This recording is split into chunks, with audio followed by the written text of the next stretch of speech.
And now, welcome to 7 Questions with Emmy. Brought to you by Timberline Home, whose showroom in Idaho Falls is waiting for you to explore. Hey guys, welcome back to 7 Questions with Emmy. Today I'm thrilled to be talking with the one and only Carol Burnett. She is an entertainment icon. She was the star of the hugely popular Carol Burnett Show, and one of my favorites, she was Miss Hannigan in Annie. She has received numerous awards, including 7 Emmys, a Tony, a Grammy, and 7 Golden Globes awards. And she is extremely talented, and it is a very big honor to talk with her. So, actually, Carol's calling right now. I'm very excited. How old are you again? I turned 11 on Saturday. Oh, my goodness. Well, you're a big girl now, huh? Yeah, I love watching you so much. Oh, thank you, sweetheart. It's so nice to talk to you. I'm so happy you wanted to talk to me. I'm so happy that you said yes. Are you ready? What? Are you ready to get started with the questions? Yeah. Okay. Can you tell me how you got your start in show business? Well, guess what? I didn't know that I was ever going to be a performer until I got to UCLA when I got to college. And I took an acting course just for the fun of it. And I got up in front of the class and I did a little monologue that was kind of funny, and they laughed. And I thought, oh, that's a good feeling. Yeah. And because originally I thought I would be a journalist, and be a writer and everything. But then when I heard the laughter, and I was 18 years old, so it took me a long time to come to that conclusion. And then I realized, I think I want to pursue this. And so that's how I changed my major to theater arts at UCLA, and that's how I got interested in show business. That's really cool. Yeah. You've done so much in your life, and what would you say is your proudest accomplishment? Well, I guess when it comes to work, I would say doing my show, the Carol Burnett Show, for 11 years was quite an accomplishment, because way back then, all of the networks thought that comedy variety show could not be hosted by a woman. Yeah. They would say, it's not for you gals. It was for male comedians, like Sid Caesar. I don't know if you know all these names because you're too young, but Sid Caesar and Milton Berle and Dean Martin and on and on. But I had a contract that said that they would have to put our show on for 30 shows, and whether they wanted to or not. It was a good contract.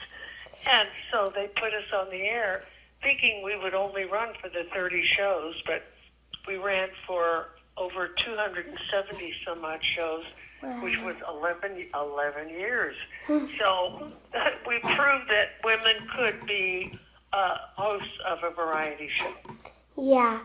What is your favorite junk food? I don't know. Well, I guess you might call it junk food. It would be, I love enchiladas. In fact, because I was born in San Antonio, Texas, and of course there was a lot of Mexican restaurants and food, and my mother could make great enchiladas, and I think that's the first food I ever remember eating. Yeah. When I was maybe 2 or 3 years old, Do you make your own enchiladas? I don't know how to make them, but I sure know how to eat them. Yeah. What do you like to do when you aren't working? When I'm not working, well, in the morning, my husband and I, we do the crossword puzzles, the New York Times and the Los Angeles Times crossword puzzles. And do you know what Wordle is? Have you heard about that? Yeah. Wordle? Well, I Wordle, get this, I Wordle with Allison Janney. Do you know who she is? I don't think so. Well, she's a wonderful actress. I Wordle with her, and I Wordle with Julia Louis-Dreyfus. She was on Seinfeld. I'm dropping a lot of names now. So I wordle with some friends, and then and so really I love to do puzzles. Yeah. I think it keeps the brain working, you know, and you have to exercise your brain as much as you exercise your body. And so so in the morning we do that, and we go out to dinner with friends, and I don't travel much because I live in Santa Barbara, and people say, where do you want to go on vacation? I said, why? I live in a place where people come for vacation. That's where my aunt and uncle and my cousins live. Oh, really? Oh, yeah. Well, then you know what I'm talking about. Yeah, I do. Maybe if I ever go and visit them, I can come see you. I would like that very much. Do you have a favorite role that you've played, either in one of your sketches or in movies or anything? I think probably Miss Hannigan. Yeah, I love that. I had a lot of fun doing that, and I loved all the little girls. I really do love little girls. I don't hate little girls. Yeah. Yeah. You did. You did a really good job. All of the little girls that I worked with, and Eileen, of course, who played Annie, they were all very, very sweet, and we got along really well. And so it was kind of hard for me to be mean to them when we started to film. You know? I have a local theater group that they're doing Annie, and I really want to try out. If I get a part, I'll tell you. Okay, you let me know. Okay. Okay. So do you sing? You must sing then, yeah, right? I do. I had Aladdin rehearsal right before this. Uh-huh. Well, good. Well, let me know when you get a part, okay? Okay, I will. Can you tell me about one of your most embarrassing moments on live TV or stage? Oh gosh. I'm trying to think. There was one sketch that we did that I didn't like. We thought we would do it again and again. This particular character, we called her Mary Worthless was her name, and we did this sketch, and I was supposed to say to the audience at the end of the sketch, "Don't be surprised if I come calling on you again," you know.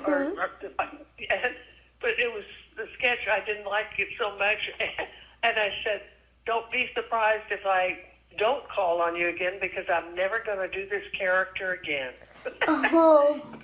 Yeah, and that went on the air, and everybody laughed, you know. But I just wanted to be honest with the audience.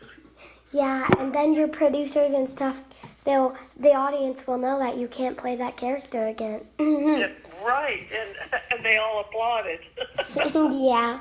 I live in Idaho, and we are known for our potatoes. Have you ever been to Idaho, and what is your favorite way to have a potato? Oh, gosh. I guess potato. I think baked potato with sour cream and chives. Yeah. Yeah, that's so good. Well, I like French fries, too, but I think the baked potato with the sour cream and the chives, I love that. Yeah. Okay, now I have some bonus questions for you. Uh-huh. Okay. What is one of the biggest lessons that you've learned working in show business? The biggest lesson would be to share. I remember, I had the Carol Burnett Show, but I didn't want to make it all about me. The most important thing was that I wanted to have a real rep company, so that I could support, in a sketch, I could support Harvey. I could support Tim Conway. Vicki could support me. We all supported each other. Yeah. So instead of my being the star, so to speak, even though it had my name on it, we had a true rep company, and that means we share. And because I wanted the people that I worked with, I wanted them to score. I wanted them to be the star of a particular sketch. I would be in the background. That did not bother me at all.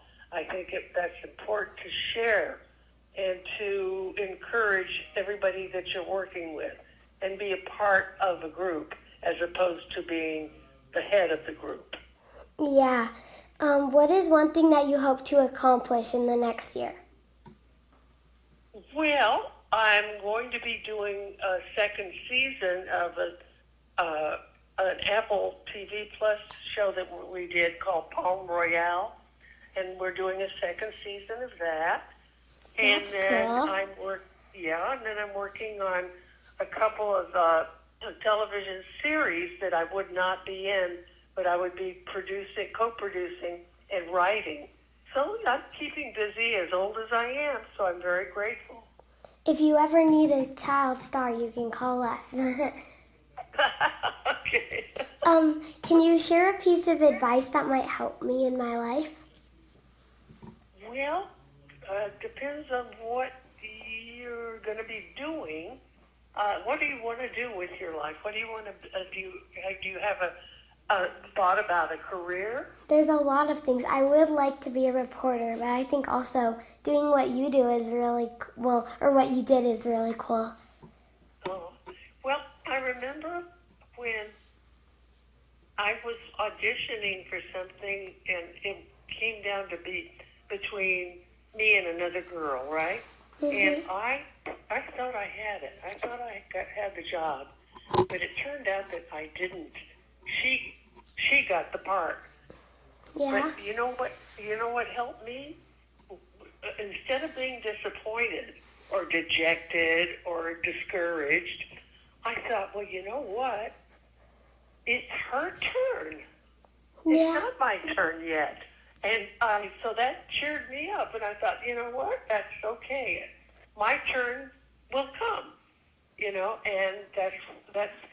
so that kept me from being discouraged, is to know that if you keep at it and you have the talent and the desire to do it, don't be discouraged about it. Just say, well, it's not my turn yet, but it's going to come. I really like that. Yeah, no, that's a good way to look at it. Thank you so much for talking with me, Carol. Well, I love talking to you, Emmy, and let me know about Annie, okay? Okay, I will. I'm fangirling over here about talking to you. I love talking to you too, sweetheart. You have a really good rest of the day, okay? Do you know Henry Winkler? Yeah. Okay, so do I. I was just wondering. Oh, he is so sweet. Have you talked to him? Yeah, when we were in California last year, he sat down with us for brunch, and I interviewed him. Oh, that's wonderful. Oh, Yeah. good. Well, he's a dear. If you ever talk to him again, you give him my love, okay? Okay, I will. Maybe all three of us can meet up or have lunch or something. That would be lovely, Emmy. Thank you. Have fun, sweetheart, and I'm sending you my love. Okay, I'm sending you a bunch of air hugs. Thank you, honey. Bye-bye. Bye. Thanks so much for watching. Remember, new 7 questions and interviews are posted every Thursday. Be sure to follow me on Facebook, Instagram, and YouTube. Love you guys. Bye. 7 Questions with Emmy, brought to you by Timberline Home, whose showroom in Idaho Falls is waiting for you to explore.